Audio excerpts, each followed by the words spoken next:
Très bien. Eh bien, écoutez, déjà, bravo à vous, parce que vous tenez le coup jusqu'à la fin de la journée pour participer à ce dernier panel qui, je vous le promets, va être très intéressant, très enrichissant, et qui va vous faire oublier, je pense, toutes les courbatures que vous avez après cette longue journée. Nous allons parler aujourd'hui d'hydrogène vert. Et pour cela, nous avons la chance d'avoir avec nous nos trois intervenants et experts sur le sujet, que je vais laisser d'ailleurs se présenter rapidement avant que l'on rentre dans le cœur, dans le vif du sujet. Abdelrani, je te laisse peut-être commencer et puis on... Bonjour, merci d'être resté là aussi tard. Abdelrani Qassimi, je suis le Chief Technology Officer de la société Innovix, une société marocaine, une jeune méga start-up. En 2 ans, on est aujourd'hui à peu près 500 collaborateurs et je dirais plus tard. Bonjour à tous, Amir Sharifi, je suis le Chief Investment Officer de i24, qui est une plateforme d'investissement qui est dédiée à l'hydrogène bas carbone, qui a été constituée il y a 2 ans comme joint venture entre d'un côté Ardian, qui est un grand fonds d'investissement d'origine française et qui a des actifs un peu mondiaux partout dans le monde, et de l'autre côté 5C Hydrogène, qui est en fait un groupe d'experts qui est sorti du groupe Air Liquide au départ et qui est vraiment à la pointe sur les questions d'hydrogène. Et ensemble, en fait, on a lancé des fonds qui investissent d'un côté dans les projets et tout ce qui est infrastructure hydrogène, et de l'autre, un deuxième fonds qu'on est en train de lever actuellement qui s'occupe de tout ce qui est technologie et équipement de l'hydrogène. Voilà, donc on est présent un peu sur tout le panel des investissements possibles et faire en sorte que cette économie d'hydrogène qui est au cœur de notre mission se réalise. Bonjour à tous, je suis effectivement ravi d'être parmi vous aujourd'hui et aux côtés sur cette table ronde. Moi, je suis Pierre Laboué, je suis responsable des relations internationales à France Hydrogène. France Hydrogène, donc c'est l'association qui réunit 450 acteurs de la filière hydrogène, des acteurs privés, des acteurs publics, dont d'ailleurs donc i24, mais aussi l'université Mohamed VI Polytechnique, qui a, je crois, un lien avec Innovix. Et l'objectif, en tout cas, du pôle relations internationales, c'est justement de soutenir l'internationalisation de la filière française dans un cadre sur un marché qui est déjà mondial. Et je crois qu'on va pouvoir y revenir dans un instant. Tout à fait. Alors, merci beaucoup, Pierre, pour cette belle transition. Nous avons parlé aujourd'hui beaucoup d'industrie. Nous avons parlé de transition énergétique, nous avons parlé de réorganisation de chaînes de valeur, nous avons parlé de technologie. Et l'hydrogène vert, de ce que l'on me dit, pourrait être l'un des vecteurs, au final, qui permettrait d'accélérer la décarbonation industrielle de nombreux acteurs à travers le monde, avec notamment des besoins forts en financement, en investissement, en structuration des écosystèmes, en une accélération aussi peut-être d'un point de vue technologique face à un timing en termes de temps qui presse quand même de nombreux acteurs. Alors, avant de commencer, l'hydrogène vert, Amir, un mythe qui devient réalité ou pas? Et quels sont aujourd'hui un peu les marchés qui se distinguent? Alors, l'hydrogène vert, c'est une manière de déplacer, de transformer l'énergie qui résout beaucoup de problèmes que l'électrification ne peut pas résoudre pour atteindre des objectifs de décarbonation à grande échelle. En fait, c'est très simple. L'électricité se stocke assez mal, se déplace sur des longues distances de manière assez difficile. Et donc, par rapport à cette contrainte, aujourd'hui, la manière de faire de l'électricité verte, c'est de mettre des panneaux solaires, des éoliennes, du nucléaire ou des barrages hydro à proximité des zones de consommation. Mais par définition, on va être contraint par l'espace disponible, on va être contraint par la capacité du réseau à déplacer l'électricité et aussi l'intermittence. Et donc, ce que fait l'hydrogène, c'est que c'est comme si on mettait cette énergie verte en bouteille et on la rendait déplaçable, un peu comme le gaz et le pétrole sont déplaçables ou sont stockables.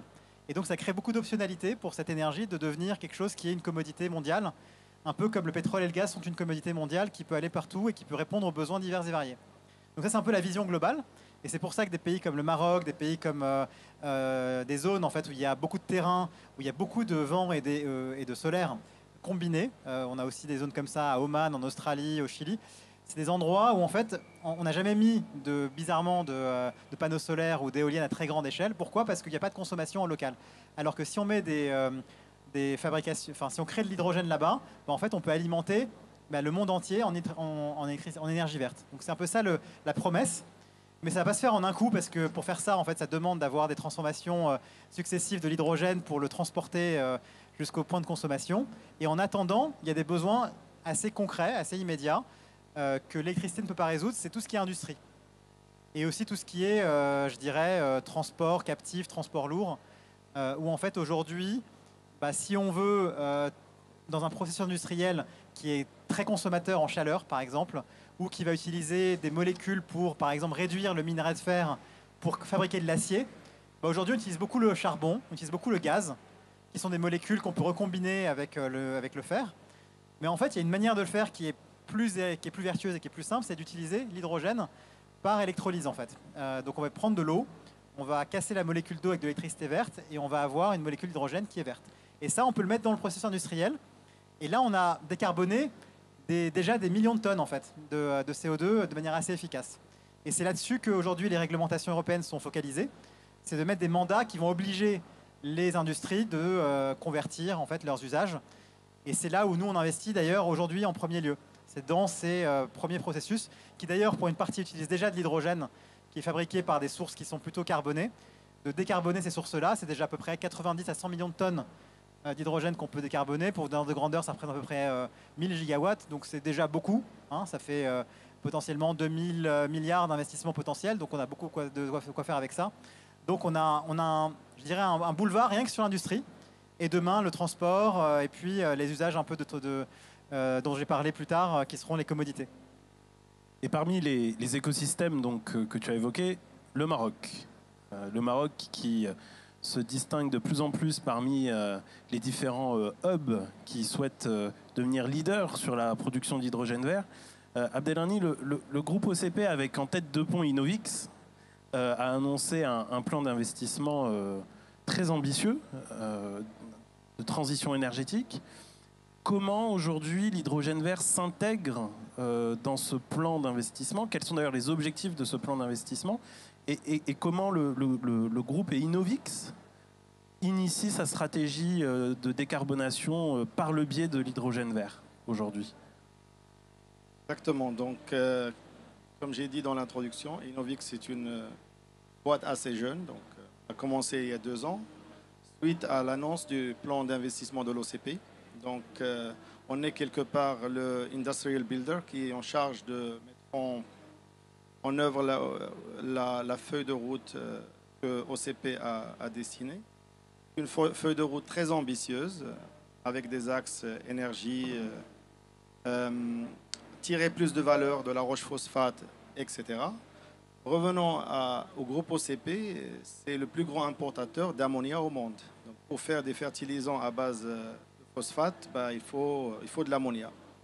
Et l'ammonia, l'origine, c'est l'hydrogène. Donc, le groupe OCP a en même temps pensé pas seulement à installer une industrie d'ammonia au Maroc, mais de la faire d'une façon décarbonée. Donc, l'hydrogène vert est l'essence de cette réflexion.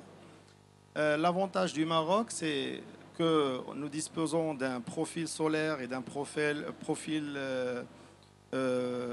éoliens qui sont excellents, une bonne combinaison et un bon mix énergétique.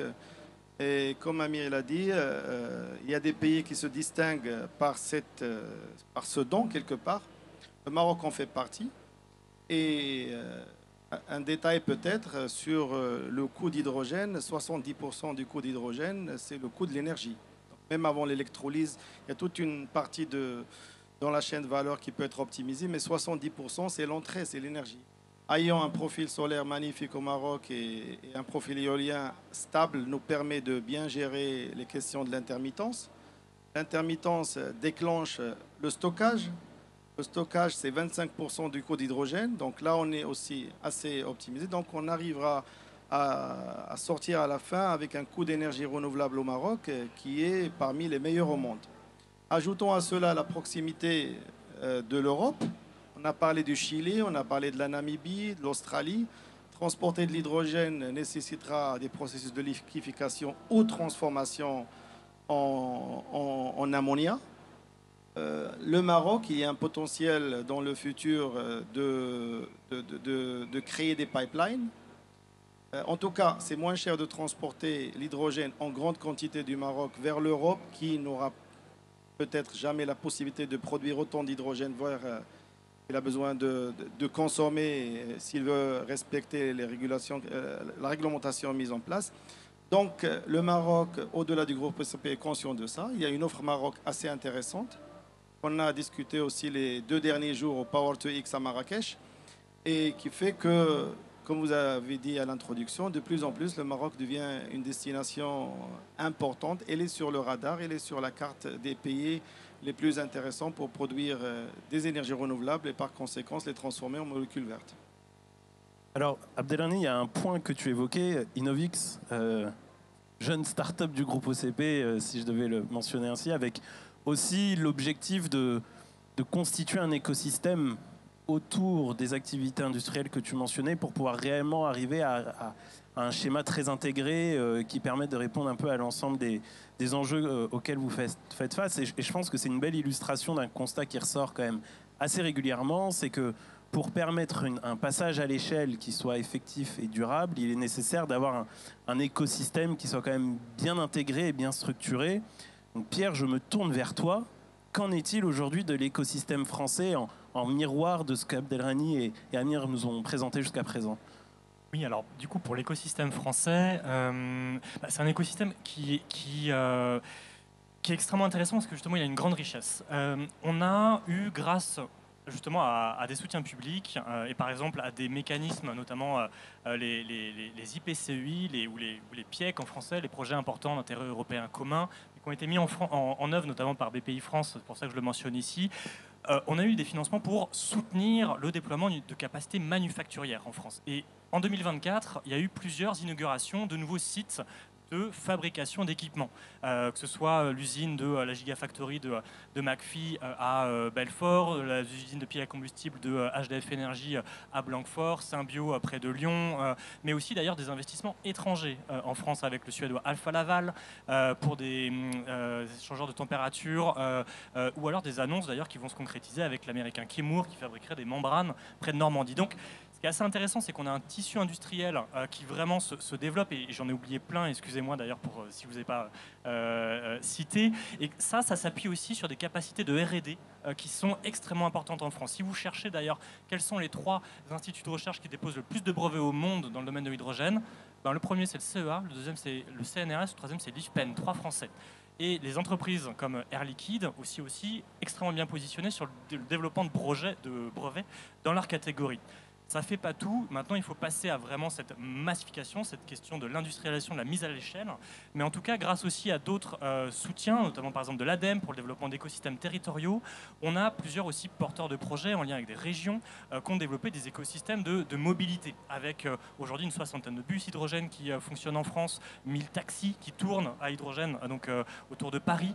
Et évidemment aussi, le grand atout de l'écosystème français, c'est qu'on a des porteurs de projets qui sont des grands groupes historiques de l'énergie, très connus, du Air Liquide évidemment, donc du Total Energy, du Engie, du EDF. Mais on a aussi des PME qui sont très dynamiques avec Life, qui développent et qui inaugurent déjà plusieurs justement installations de production d'hydrogène, mais pas seulement en France, aussi d'ailleurs à l'international, en Europe à l'international. Life d'ailleurs le mois dernier indiquait que ça y est, ils avaient signé le contrat pour fournir de l'hydrogène à H2 Mobility en Allemagne. Et voilà, on a cet écosystème qui en France est dynamique, qui s'appuie aussi donc, sur une pluralité de groupes et qui se développe à l'étranger, avec un intérêt justement pour des partenariats au Maroc. On a par exemple aussi l'entreprise HRS qui fabrique des stations de distribution, qui avait annoncé justement un intérêt. On a plusieurs groupes et il y avait une mission, donc BPI France, qui a emmené une délégation de plusieurs entreprises françaises en lien avec OCP pour du du développement justement de projets pour que on puisse s'appuyer les uns les autres pour déployer le plus rapidement possible nos économies hydrogène, parce que le défi il est mondial. Le défi c'est la guerre contre le carbone. Les objectifs sont très limités en temps, très contraints en temps, et on a besoin de tous avancer extrêmement rapidement et de capitaliser sur des projets communs.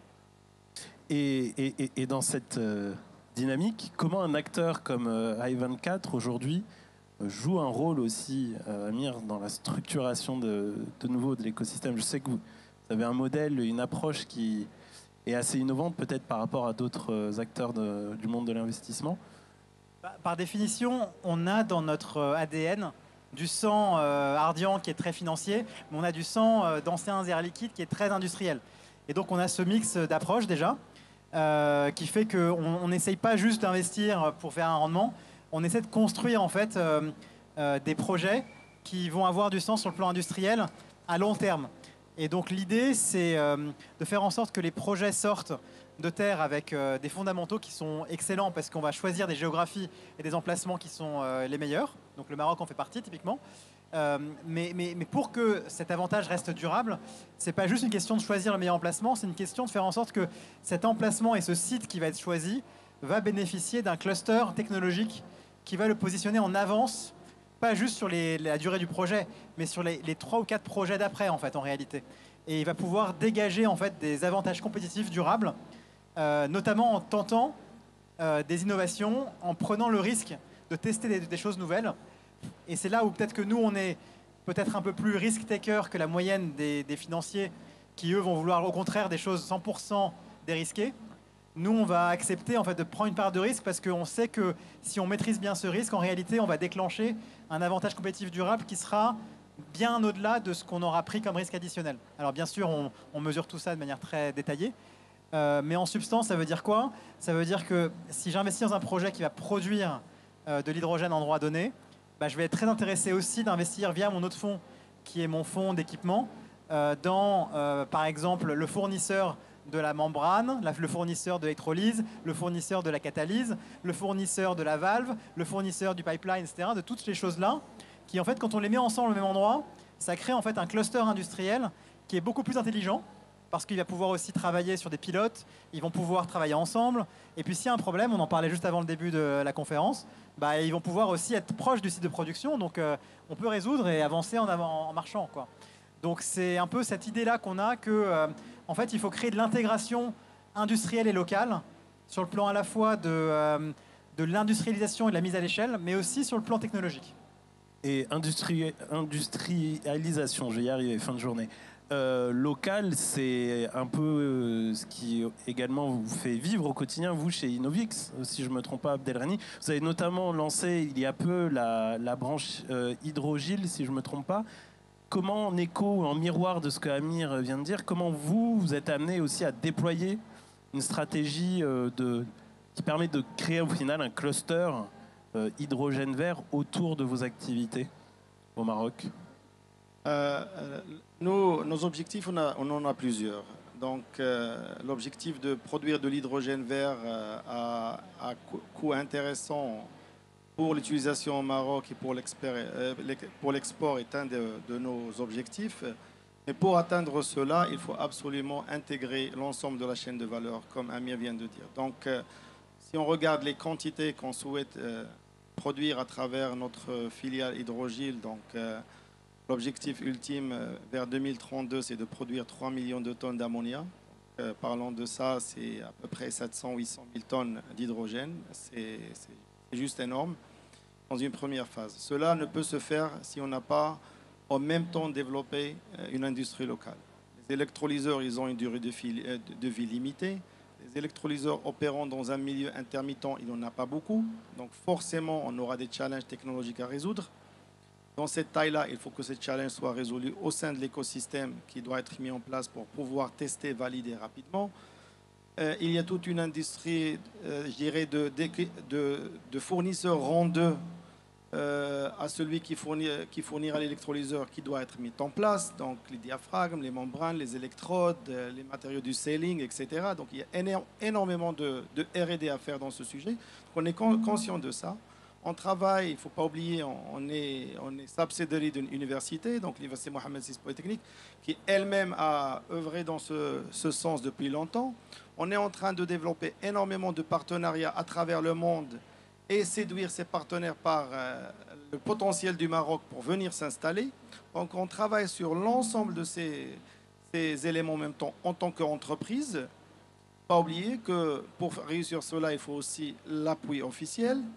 Il faut des infrastructures qui doivent être mises en place pour réussir ce pari. Et le Maroc a déjà démontré dans les 2 dernières décennies par l'industrie automobile aujourd'hui existante au Maroc. On produit environ 1 million de voitures. Il y a 20 ans, il n'y avait pas grand-chose. Donc c'est aussi complexe. Les institutionnels ont fait cette courbe d'apprentissage avec l'industrie automobile et on espère être beaucoup plus rapide que 2 décennies et capitaliser sur ce savoir-faire qui a été développé. Donc, encore une fois, une équation très complexe à résoudre, mais vu l'engagement du groupe et la façon avec laquelle on aborde les choses en parallèle, je pense qu'on a de bonnes cartes pour réussir. Et avec l'appui de nos partenaires, avoir aussi beaucoup plus d'acteurs qui produisent de l'hydrogène vert au Maroc que Hydrogil, filiale de Innovix. Et dans ce que tu évoques, l'exemple parallèle avec la réussite dans le secteur de l'automobile du Maroc est vraiment intéressante parce que là, typiquement, ça a été le bel exemple d'une collaboration de co-industrialisation au final entre des opérateurs marocains et des opérateurs français. Et de ce que j'entends, pour aussi permettre la réussite, que cela soit pour le Maroc ou d'autres écosystèmes, de la réussite de la filière hydrogène vert aujourd'hui, le co-développement est vraiment central. Entre les différents acteurs, que ce soit par rapport à l'investissement, les industriels et les donneurs d'ordre, mais également les fournisseurs. Comment aujourd'hui les entreprises françaises arrivent-elles à se positionner par ce biais et quel est le potentiel aujourd'hui, j'ai envie de dire, de la filière française, au-delà des grands noms que tu évoquais, tels que Air Liquide, pour contribuer à cette approche de co-développement avec des opérateurs étrangers? Je crois en tout cas que et c'est ce qui est extrêmement intéressant dans le domaine de l'hydrogène et du coup qui renvoie beaucoup à cette notion de co-développement. On est tous en train d'apprendre. En France, au Maroc, en Allemagne, aux États-Unis, l'hydrogène, c'est arrivé sur, on va dire, comme une nécessité. Tu parlais de mythe ou réalité. En fait, c'est une nécessité. On en a besoin et c'est arrivé quand les politiques ont dit OK, on s'engage à atteindre la neutralité climatique à 2050 ou 2060 ou 2040, ça dépend des pays. OK, à partir de ce moment-là, comme justement Amir l'a déjà dit, si l'électrification ne fait pas tout, eh ben on a besoin justement d'une solution pour compenser. Hydrogène. Dans ces cas-là, oui, on doit tout développer. Si vous prenez les rapports de l'AIE, l'Agence internationale de l'énergie, ils nous rappellent que en fait, la plus grande partie des technologies qui nous permettront d'atteindre ces volumes de production en France, dans le monde, au Maroc, ben en fait, ils n'existent pas encore. Donc on est encore en train de les développer. Et même sur les technologies qu'on connaît, on est encore en train en fait, d'apprendre à les mettre à l'échelle. Donc quand en France, par exemple, on a eu la chance et on a eu vraiment cette chance de pouvoir capitaliser sur des projets de petite et moyenne dimension, notamment pour démarrer, pour commencer à apprendre. Mais en France, on va à un moment aussi être limité sur certains aspects, liés à du foncier, l'accès à de l'énergie, alors que dans d'autres zones, on va avoir accès justement à d'autres ressources extrêmement importantes. Là, on va avoir soit la nécessité d'adapter et l'opportunité du coup d'adapter nos équipements, enfin les technologies en tant que telles à ces opportunités-là, mais aussi d'avoir à les développer dans un contexte qui est parfois différent de celui qu'on retrouve en France sur des questions j'en sais rien, d'humidité, de poussière ou autre, parce qu'on n'est pas sur les mêmes zones. Et donc, le même équipement doit être adapté, co-développé. Et je rappelle juste une statistique qui est assez intéressante, c'est que quand on installe un électrolyseur, 50% de la valeur est liée en fait à ce qu'on appelle l'EPC, engineering, enfin l'ingénierie, l'achat et surtout la construction. Donc ça, c'est du local. Et donc le co-développement, il est vraiment aussi extrêmement important sur l'ensemble des projets, l'ensemble de la chaîne de valeur, l'ensemble des solutions. Si je peux juste réagir parce que ce que tu dis est hyper intéressant et me fait penser au fait qu'on est en train de changer de paradigme en fait par rapport à la manière dont on conçoit les rapports entre d'un côté les fournisseurs et les clients. C'est-à-dire que et même l'import et l'export, c'est-à-dire que en fait on a souvent raisonné par rapport à il y a un projet d'un côté et puis je vais importer l'équipement d'un endroit. Alors ça peut être pour les véhicules électriques, c'était le renouvelable, c'était j'achète mon panneau solaire en Chine, il est fabriqué là-bas à méga échelle, je l'amène, boum, je l'installe et j'ai le meilleur prix. Je pense que pour l'hydrogène, ça va être très différent. Pour les raisons qu'on a évoquées là, à notre niveau, je pense qu'on va être dans des co-constructions qui vont être multiclusterisées sur des géographies diverses et variées, à proximité des sites de production.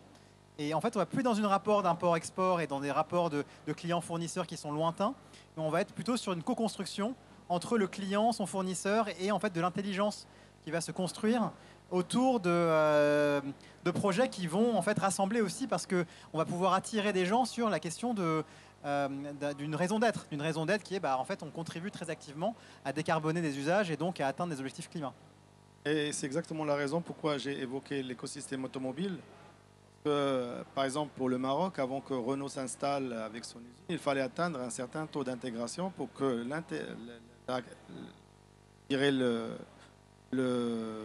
l'intégration du véhicule puisse se faire dans ces lignes-là. Donc, après aujourd'hui, donc, on a continué à développer des fournisseurs de l'industrie automobile, et donc on arrive à des taux d'intégration qui commencent à intéresser aussi d'autres pays.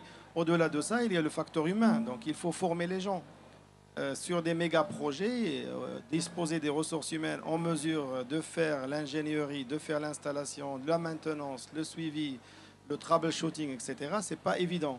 Donc, l'approche écosystémique est nécessaire. Et sans celle-là, comme tu as dit, Amir, il n'y a aucune chance aujourd'hui de produire de l'hydrogène vert compétitif. Alors bon, je vais peut-être parler d'un sujet qui peut fâcher. Parce qu'il y a une ambition, il y a la volonté de travailler ensemble. Comment on finance tout ça au final ? Et vu la taille des projets et l'ambition de ce que j'entends, les coûts en face sont quand même encore assez élevés, si je puis dire. Et au-delà du co-développement, il y a quand même aussi un enjeu de co-investissement et d'innovation aussi dans les schémas de financement au final de ces projets. Comment expliquer ça et surtout comment, alors Amir, je te laisse réagir, mais je pense que peut-être vous souhaiterez aussi réagir, mais comment un acteur comme H24, de nouveau I24, est amené peut-être à innover dans ses modèles d'investissement, de financement pour accompagner ces projets sur le long terme ? Je dirais que le premier niveau d'innovation sur l'analyse financière, c'est d'intégrer la réglementation au cœur de l'analyse.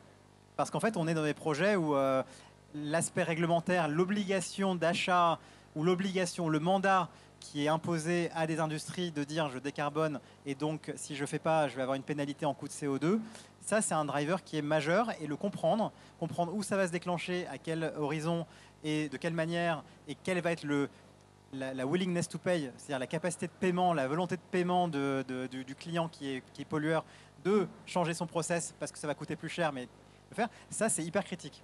Donc ça je dirais que c'est quelque chose que nous on a intégré, alors que typiquement quand j'étais chez Ardian sur le sujet d'énergie renouvelable, c'était une compétence qu'on était plutôt outsourcée parce que c'était beaucoup plus facile de comprendre un contrat d'achat d'électricité. Enfin, on avait un avocat pour ça et ça suffisait. Là, maintenant, c'est différent. On a intégré des personnes dont c'est le métier. Donc ça, c'est le premier point. Et comprendre ça à l'échelle mondiale, et d'ailleurs pouvoir discuter avec les régulateurs pour leur dire un peu vers où aller. Ça, c'est le premier point d'innovation. Et après, le deuxième point, c'est qu'une fois que j'ai trouvé l'endroit où je vais avoir le mandat et où je vais avoir un client qui va être prêt à payer sur un contrat à long terme, c'est bien. Mais je vais quand même avoir beaucoup de risques en amont. Je vais avoir du risque de développement, du risque de construction, et ce n'est pas du risque de développement et de construction classique, parce qu'on est sur des choses qui ne sont pas encore très à l'échelle. Donc en fait, même si l'électrolyse, ça existe depuis 100 ans, la réalité, c'est que l'électrolyse à grande échelle, ça existe depuis ça n'existe pas vraiment en fait. Donc il y a des gros sujets d'intégration, il y a des gros sujets de mise à l'échelle, d'analyse manufacturing, et tout ça, c'est des choses qu'on peut analyser et essayer de gérer avec des outils de risque, d'analyse de risque, et derrière potentiellement des instruments qui peuvent être un peu sophistiqués, où on va partager le risque avec le client, on va partager le risque avec le développeur, on va mettre en place non pas juste de l'equity toute simple, mais on peut mettre du quasi-equity, on peut mettre du preferred, on peut mettre du convertible, on peut mettre du varant, on peut mettre des earn-outs, enfin il y a plein de modèles différents qu'on a déjà expérimentés avec nos partenaires, qui font qu'au final, quand on n'a pas la même analyse du risque, ou quand on est prêt à partager le risque, on y arrive. Et quand on a fait ça, et quand on a rassuré finalement le fait qu'on a un client, etc., on est en capacité d'aller chercher de la dette. Et pour donner un exemple, c'est ce qu'on a fait en Suède. Là, on est en train de fabriquer, enfin nous directement, mais on a un projet où il y a de 5 milliards, où on est en train littéralement de construire la première aciérie verte des 70 dernières années en Europe. Cette aciérie verte, c'est à peu près 3 milliards de financement en dette, et en project finance, plus 2 milliards de financement supplémentaires. Donc c'est 5 milliards de financements qui ont été mis en place. Aussi pourquoi? Parce que derrière, devant ça, il y avait en equity des acteurs qui avaient en fait pris le pari et compris que c'était un projet qui pouvait fonctionner et donc qui ont structuré les choses pour que les banques puissent venir. Voilà. Et donc on arrive à faire des choses finalement, quand on a bien structuré les choses, quand on les a bien pensées, quand on a un client qui est prêt à payer sur du long terme et qu'on est sur un cluster justement industriel qui est pertinent, finalement on arrive à faire des choses, on arrive à financer sur des gros montants. Et en fait, c'est pas l'argent qui manque du tout. C'est pas du tout l'argent qui manque. Ce qui est compliqué, c'est de trouver le bon risk return. Eh ben, écoutez, je pense que ça sera la bonne conclusion. Ce n'est pas l'argent qui manque, mais aussi les idées, les technologies et autres.